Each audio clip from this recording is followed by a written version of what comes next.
कब दिया गया? 1992 में दिया गया। आगे लिखना, ऐसे बाजार, अगला पॉइंट लिखना, ऐसे बाजार जहां पे शेयर का क्रय विक्रय होता है, ऐसे बाजार जहां पर शेयर का क्रय विक्रय होता है, शेयर का क्रय विक्रय होता है, शेयर का क्या होता है? क्रय विक्रय होता है, उन्हें स्टॉक एक्सचेंज कहा जाता है, उन्हें स्टॉक एक्सचेंज कहा जाता है, स्टॉक एक्सचेंज कहा जाता है। क्या कहा जाता है? स्टॉक एक्सचेंज कहा जाता है। फिर लिखना, एशिया का तथा भारत का, एशिया का तथा भारत का सबसे पुराना, एशिया का तथा भारत का सबसे पुराना स्टॉक एक्सचेंज, एशिया का तथा भारत का सबसे पुराना stock exchange, BSE, full form क्या हो गया?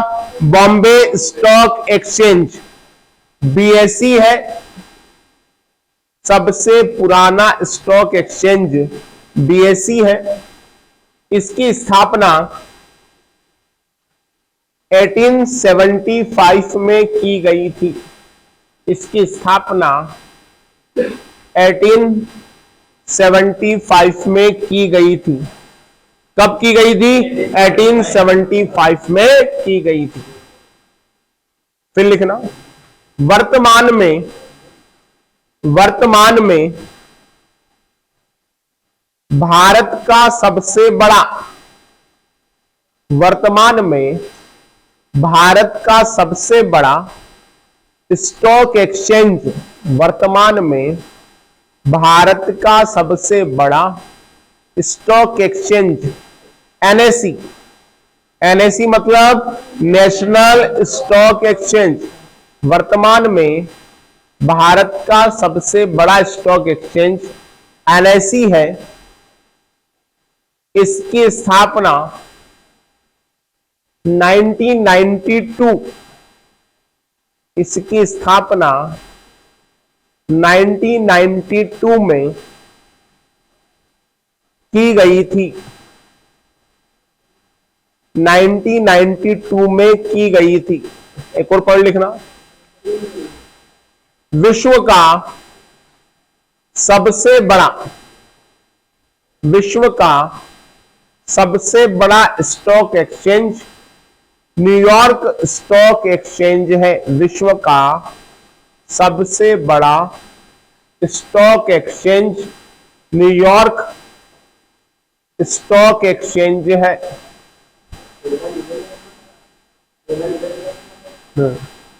न्यूयॉर्क स्टॉक एक्सचेंज है।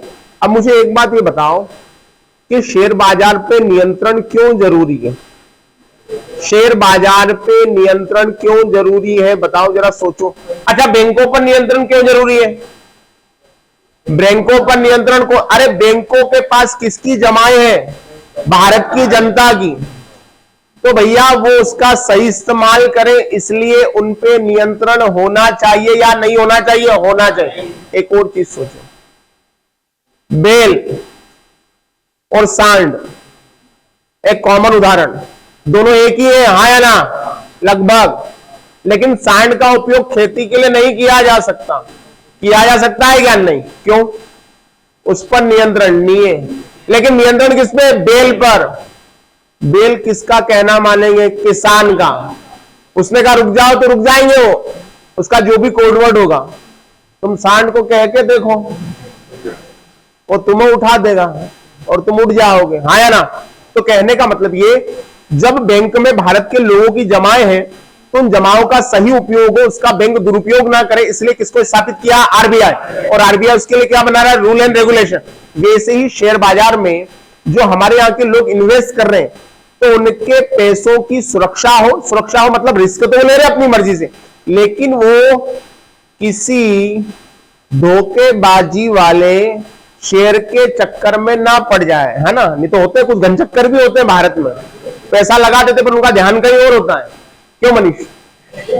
तो मैंने ये कहा कि फिर भी ऐसी धोखेधड़ी वाली कंपनी तो नहीं घुस गई है, और जो धोखाधड़ी कर रही है इसलिए उस पर नियंत्रण कौन कर रहा है? सेबी कर रहा है। कौन कर रहा है? सेबी कर रहा है। मतलब एक तरीके से क्या वैलिड कंपनी के शेयर ही जारी होते हैं? हाँ। और वैलिड कंपनी के शेयर जारी हो इसके लिए नियंत्रण कौन करता है? सेबी।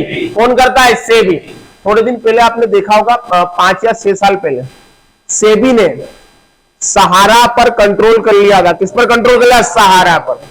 क्योंकि सहारा फर्म अपने ग्राहकों के साथ क्या कर रही थी? धोखाधड़ी। उसने जो शेयर जारी किए थे उसमें वो क्या कर रही थी? धोखाधड़ी। तो सेबी ने पूरे सहारा को क्या कर लिया? अंडर कंट्रोल कर लिया कि पूरा सहारा किसके अधीन रहेगा? मेरे अधीन।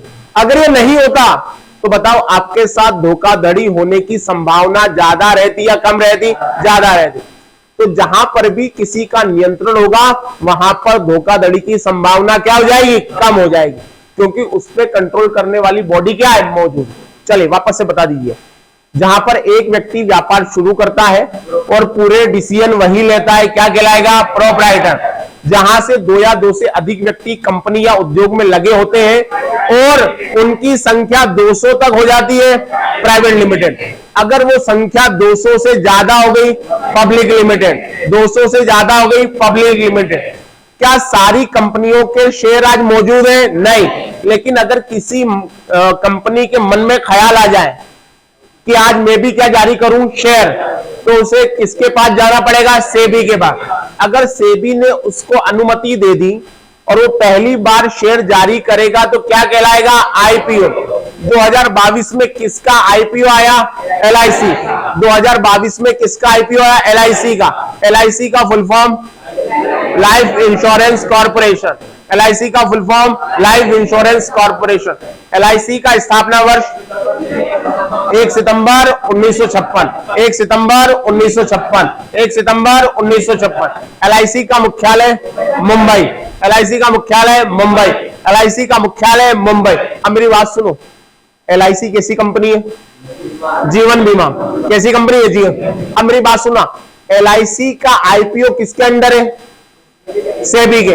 लेकिन क्या पूरी एलआईसी सेबी के अंडर है? नहीं। ये एलआईसी तो अंडर है किसके? इल्डा के, आईआरडीए। किसके अंडर है? आईआरडीए। मतलब जो सेबी है वो कैसी कंपनी है? बीमा कंपनी।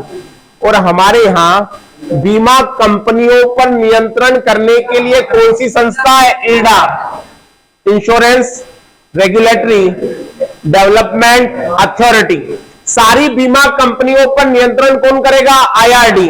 तो सीधा समझो, एलआईसी, एलआईसी जो जीवन बीमा कर रहा है उस पर नियंत्रण किसका? इल्डा का। लेकिन एलआईसी के आईपीओ पर नियंत्रण किसका? सेबी का। किसका नियंत्रण? सेबी का।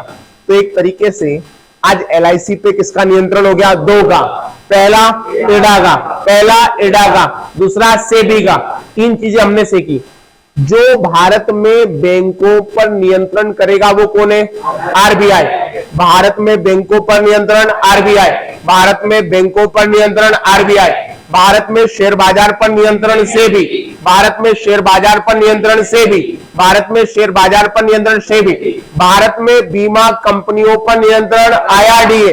भारत में बीमा कंपनियों पर नियंत्रण आईआरडीए। और आईआरडीए का फुल कहा जाता है इल्डा। और आप फोन पे बात करते हो किस? ट्राई। और ट्राई कौन सी कंपनियों पर नियंत्रण? दूरसंचार। जितनी भी दूरसंचार कंपनियां हैं मैं बाजार में पढ़ा चुका हूं। अच्छा, कौन कौन सी दूरसंचार कंपनियां? जियो, एयरटेल, वीआई, बीएसएनएल। ये कैसी कंपनी? दूरसंचार। ये पूर्ण प्रतियोगिता बाजार या अपूर्ण प्रतियोगिता? अपूर्ण प्रतियोगिता। और अपूर्ण प्रतियोगिता बाजार में अल्पाधिकार बाजार है। कैसा बाजार है? अल्पाधिकार। कैसा बाजार है? अल्पाधिकार। तो हमने आज कहा कि एलआईसी पे अब 2 का नियंत्रण हो गया। एलआईसी के जो बीमा लेन देन है उस पर नियंत्रण है इल्डा का, और उसके आईपीओ पे नियंत्रण है किसका? सेबी का। आगे लिखना, क्या लिखा आपने? न्यूयॉर्क में लिखना। 2022 में 2022 में LIC ने अपना IPO जारी किया। 2022 में LIC ने अपना IPO जारी किया। 2022 में LIC ने अपना IPO जारी किया। इसके लिए सेबी से अनुमति ली गई। इसके लिए सेबी से अनुमति ली गई। सेबी से अनुमति ली गई। सेबी से अनुमति ली गई। और एक और चीज, भाई मनीष, ये सेबी के पहले चेयरमैन कौन थे? तेरे अड़ोस पड़ोस में रहते हो कभी, उनकी नेम प्लेट लगी तेरे घर के पास में? सेबी के चेयरमैन कौन है? अश्विन। क्यों यार नहीं पता? ऐसे दवे, अजय त्यागी माधवीपुरी से पहले थे।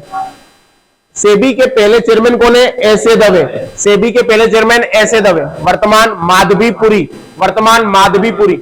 और माधवीपुरी सेबी की पहली महिला चेयरमैन है। तो वापस से बता दो, सेबी के पहले चेयरमैन ऐसे दवे। सेबी के पहले चेयरमैन ऐसे दवे, पहली महिला चेयरमैन माधवीपुरी, वर्तमान चेयरमैन माधवीपुरी, और अजय त्यागी इनसे पहले थे। क्लियर बात? चलिए इसके आगे जो है, इसके आगे जो है, कल हम अन्य स्टॉक एक्सचेंज देखेंगे। क्या देखेंगे? अन्य स्टॉक एक्सचेंज। सेबी में नियुक्तियां कैसे होती है उसको देखेंगे। कंपनियों की और एक कार्य प्रणाली को देखेंगे। आगे बात समझो। आपको सिर्फ इतना करना है, इकोनॉमिक्स के एक तो पर्टिकुलर आपको नोट्स बनाने, और जो भी डेली हो रहा है उसको पढ़ते जाना है। क्या करना है? पढ़ते जाना है। मेरी बात ध्यान से सुनना। इकोनॉमी हर देश की अगर अच्छी है तो वो देश क्या कर रहा है? विकास। जैसे मैंने कहा श्रीलंका की इकोनॉमी अच्छी है खराब? क्योंकि वो क्या हो गया? दिवालिया। उसका क्या बिगड़ गया? भुगतान संतुलन। क्या बिगड़ा उसका? भुगतान संतुलन। और जब भी तुम्हारा भुगतान संतुलन बिगड़ेगा, मदद के लिए कौन आएगा? IMF। कौन आएगा? IMF। कौन आएगा? IMF। और IMF का मुख्यालय वॉशिंगटन DC। तो उसका भुगतान संतुलन बिगड़ गया, क्योंकि श्रीलंका की इकोनॉमी दो चीजों पर डिपेंड करती है, चाय और पर्यटन। चाय पर्यटन, चाय पर्यटन, चाय पर्यटन। और पर्यटन में विश्व पर्यटन संगठन ने, मुझे ऐसे लोगों से सख्त नफरत है, अभी थोड़ी बाद में बताऊंगा। विश्व पर्यटन संगठन कहां पे? मैड्रिड में। उसने कहा 2020 पर्यटन के लिए सबसे खराब वर्ष है। 2020 को उसने पर्यटन के लिए क्या घोषित किया? सबसे खराब। क्योंकि 2020 में कोविड आ गया। क्या गया? कोविड आ गया। क्या गया? कोविड। तो क्या पर्यटन हुआ? नहीं हुआ। कोई श्रीलंका घूमने गया? नहीं गया। अरे कोविड के कारण क्या पर्यटकों की संख्या में 2021 में श्रीलंका में वृद्धि हुई? नहीं हुई। और वहां पे हिंसा बढ़ गई, तो श्रीलंका में पर्यटकों की संख्या में और क्या हो गई? कमी हो गई। जब पर्यटक आए नहीं तो क्या उसका सेक्टर बर्बाद हुआ? बर्बाद हुआ। और जब सेक्टर बर्बाद हुआ तो क्या पैसा आया? नहीं आया। अरे जब पैसा ही नहीं आया तो जिससे उधार लिया क्या उसको चुका पाए? नहीं चुका पाए। जब कोई व्यक्ति, एक सीधी भाषा में समझो, सबसे पैसा उधार ले और उधार दे, समय पे दे, समय पे ले, उसका भुगतान संतुलन अच्छा है। लेकिन जब वो ले लेकिन ना दे पाए तो भुगतान संतुलन खराब है। तो जब भी ऐसा कोई व्यक्ति दिखे तो उसको ये नहीं बोलना इसकी आदत खराब है, इसका भुगतान संतुलन खराब है। क्या खराब है? भुगतान संतुलन खराब है। क्या खराब है? भुगतान संतुलन। आगे बात समझ में। तो कल हम और स्टॉक एक्सचेंज देखेंगे जो परीक्षा की दृष्टि से उपयोगी है, और अन्य चैप्टर की क्या करेंगे? बात करेंगे। क्लियर बात? चलिए।